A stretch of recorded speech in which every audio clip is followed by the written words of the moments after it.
Okay folks, so today we're going to take a look at who is Willy Loman, what sort of figure has Arthur Miller created in his play Death of a Salesman. And the clue really is in the name, Willy Loman. That's in the second part of the name, Loman.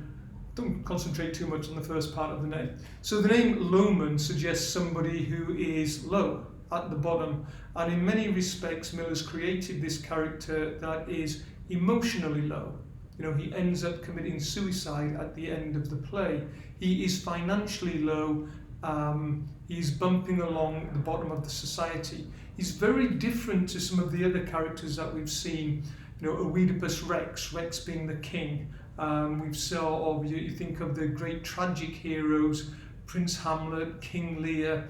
You know, they're people at the top of society. And Miller's decided to turn this inside out and look at or try and create a tragic hero that belongs to the bottom of society, and maybe take a look at why he's at the bottom of the society.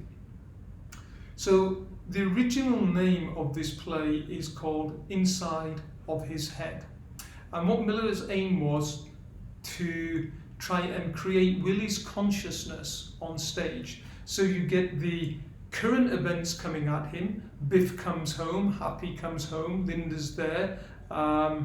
He goes out and sees Howard. So they're the current events that are going on. And simultaneously, Willy's memories are being played out in his head. So these are not actually flashbacks. These are what's called double exposure. The two things, the inside of his head and the external situation is going on. I think what Miller is trying to create is the subjective human experience, that these things do go on simultaneously in the present. You know, you'll have events coming towards you and you will construct your interpretation of those events through your thoughts, through your feelings, and through your memories. So Arthur Miller's creating the subjective world of his character. And how this character creates the meaning around him. And it's really important because how that character creates the meaning around him, to a great extent, creates Willy's destiny, creates what happens. So although the real time frame in the play is over a couple of days, due to the memories, we get to see Willy's whole life getting played out and get to pick out what we consider to be the important details that contribute to the outcomes or the fact that he commits suicide at the end of the play. So the significant memories, or the significance of memory, let's tackle that to start off with, and then we'll look at the significant memories. So the significance of memory here is that in this particular case, it's like Willy's got this bag of memories that he's carrying around with him, and they're weighing him down. He doesn't know what to do with them, and he doesn't know what to extract from these memories in order to move on and make some progress. So some people can take the memories, take the past, and they can learn from that and change and behave in a different manner. I want to think about Ray Dalio here, one of my favourite authors and one of my favourite businessmen, who has this fantastic little phrase: pain plus reflection equals growth. And this combination here where you suffer, Willy suffers plentifully, but he doesn't reflect. He never learns from it, so it just drags the memory along with him. So there is no growth as such for Willy. He doesn't necessarily change as a character. And the other person that I'd like to consider here is Jordan Peterson, who, amongst many of the fascinating things that he said, says if you have a memory that's over 6 months old and that still gives you grief, then you haven't abstracted the lesson from the memory, and therefore that's why it still hurts you. Once you've abstracted the lesson, once you know what it is that you've got to know, then the memory will no longer affect you. It will be knitted up and off it goes. But Willy's not like that. Rather than using his experience as the foundation to stand on and go forward into the future, he doesn't. He carries them around and they keep playing out, but he doesn't know what to take from these memories. The thing is, what we need to consider is what are the significant memories that Willy explores, or Miller has Willy explore. And the first one is his father left him when he was young. So Willy feels a little bit cut off, bereft. His family tree to an extent is shaky. There's no real roots there. He doesn't seem to have history. There is no real role model. And I guess to a large extent, Arthur Miller is psychologically accurate. You know, a lot of people that experience this disturbance early on in their life do have difficulty planting down roots or feeling permanent. And Willy's music is the flute, but he never hears it. He's cut off from his authentic self to an extent that his voice, his song, his music that goes on when he comes on stage, he doesn't hear himself. So I think that's symbolic. The other memories that get played out frequently are Willy's hopes for his young family. So we see a lot of the time when Willy thought his family was going to be great, when Biff and Happy adored him, when it looked like Biff was going to go on and be an achiever. That gets replayed a lot in Willy's mind, but as it's replayed, we as the audience might extrapolate something slightly different from what the character extrapolates.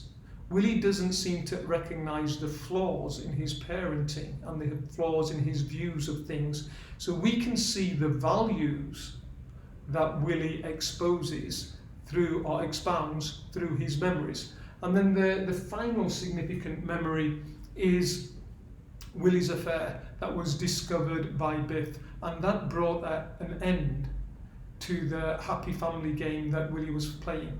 When Biff, who has flunked his maths test at the time, has gone to see his father for help, stumbles across an affair, it breaks the family completely. Biff no longer trusts his father, doesn't believe a word that he says, views his father as a fraud and a liar. And at that point, Biff is no longer interested in resitting the maths exam or going on to university or making any of the achievements that him and his father had planned for him.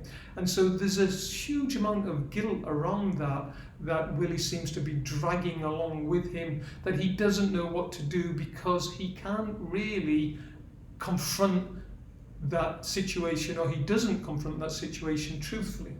And as the audience, through his memories, we get to see the values that Willy seems to live his life by. And that is, for him, being popular is possibly the pinnacle of achievement. Popularity is greater than competency. Popularity is greater than study. He criticises Bernard next door for not being as what he considers as manly as his own sons are, and for always studying. He calls him anemic, but he is Bernard that goes on to be successful. So popularity might be an important factor, but if you ain't competent, or if you don't have the skills that go along with that, then popularity alone isn't going to win the day, and Willy hasn't realised that. Then on top of that, there's a sort of dishonesty to Willy. He suggests that Biff cheats in the maths test, that he gets Bernard to give him the answer. When Biff steals a football, Willy condones it. He doesn't criticise his son for stealing the football. He seems to accept that's initiative for you. And again, the sons steal building materials so that Willy can do repairs on the house, but he doesn't condemn the stealing of the materials. So there's a sort of fundamental dishonesty at the base of the Loman family. And to an extent, that dishonesty is also not just seen through stealing, but through the exaggerations that Willy comes up with the stories. Throughout the play, Willy is constantly exaggerating his success. We see it particularly in terms of finances from the past all the way through the present, where he claims to be earning far more than he is. In actual fact, he's borrowing money off his neighbour, Charlie, in order to get by month to month. So there's an inability to deal with his situation. He won't accept the situation for what it is, and because he doesn't accept that, he can't deal with it, he can't grow, he can't move on. So I'd say Willy's stuck in this emotional denial position. Now if I move over here, do a little salsa twist like that, and then we can see his environment. His environment really is surrounded by enablers. His wife loves him, Linda loves him dearly, she supports him, but what she won't do is confront him with the truth.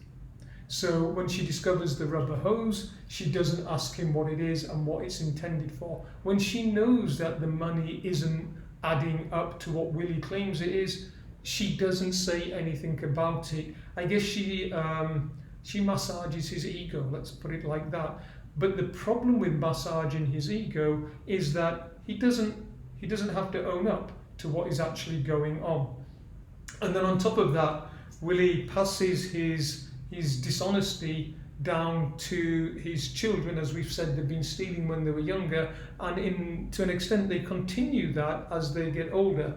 So Happy, I guess, steals the fiancés of his work colleagues. You know, he has affairs with their girlfriends, their wives, and it seems to be a way of empowering himself. You know, Happy is possibly the more neglected of the two children.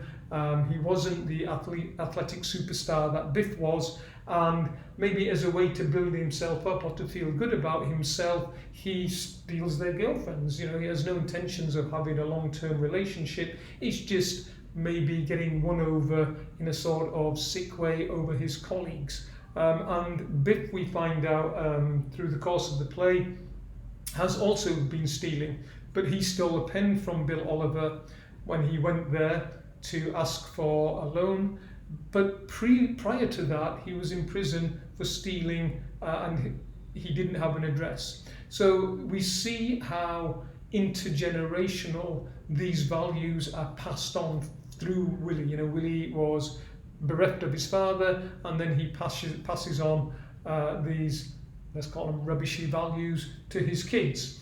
The main conflict in the play between father and son arises when Biff decides to state his truth, Biff's truth. Biff is no longer angry at his dad for having an affair. Biff seems to accept where he is in life.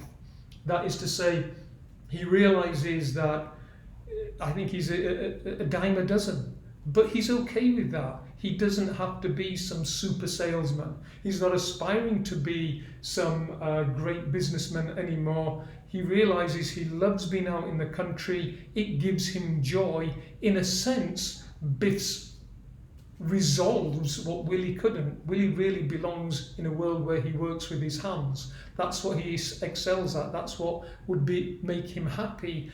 But he can't accept that, whereas Biff does. Biff becomes honest, and then it leads to a confrontation with his father, where Biff pulls out the rubber hose and says, well, what were you going to do with this? Commit suicide? And Willy remains in denial. He can't take the truth of that, and he can't have an honest conversation. So we get left really at the end of the play, who is Willy Loman?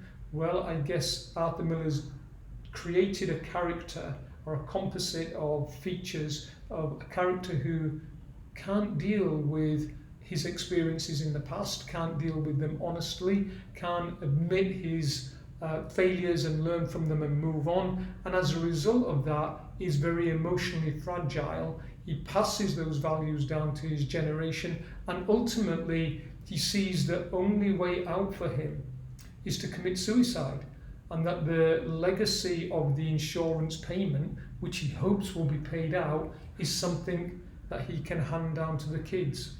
What he doesn't realise is that his wife loves him, his children do love him, and that there is alternative ways for him. So, I hope that was of use to you.